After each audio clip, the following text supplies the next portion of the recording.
If at first you don't succeed, try again. Luke Burbank introduces us to an artist who has the proof.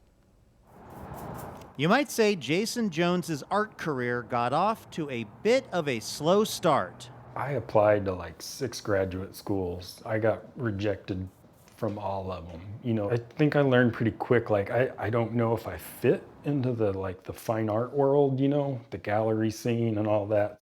But Jones was undeterred. He painted kids' bedrooms, corporate backdrops for Walmart conventions, and lots of murals around his hometown of Fayetteville, Arkansas.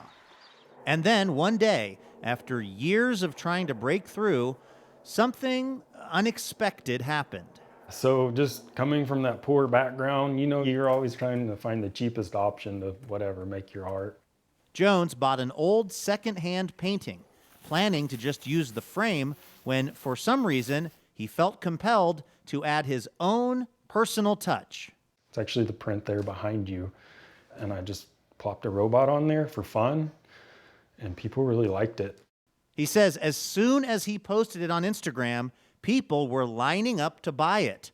That was new for him back then, but these days he makes his living selling his altered thrift store art, as he calls it.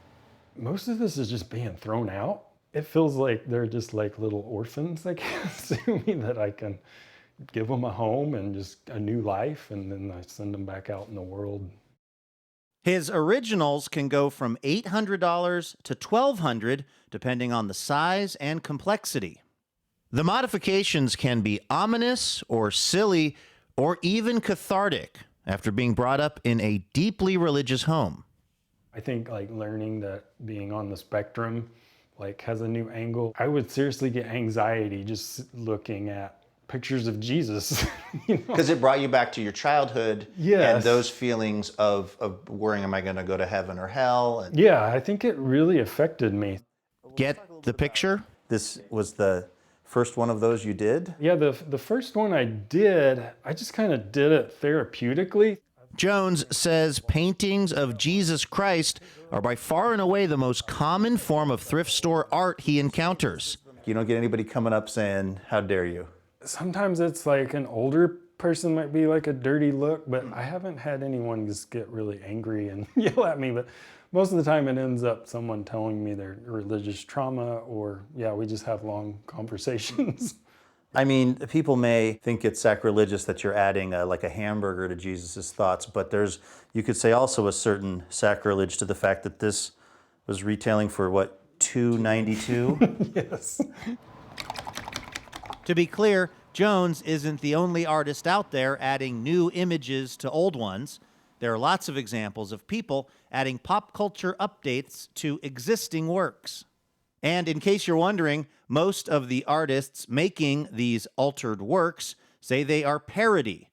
They say that means their fan art is protected under free speech. In fact, some artists have even been commissioned by companies to use their trademarks, the ultimate intersection of art and commerce. Jason Jones hasn't been approached by any big companies for any big money yet, but that's okay. He's just happy to get to make his living painting. In fact, he says, if he does his job right, people might not even realize he was ever there. Yeah, I think of it almost as like jokes, and the subtlety is almost like the timing of the joke. So if you get it just right, you know, it just hits well. I've done art shows where people would walk right by my booth. They're just thinking I'm selling old thrift store art, you know, and then their second or third pass, they walk into my booth and then they're like, oh,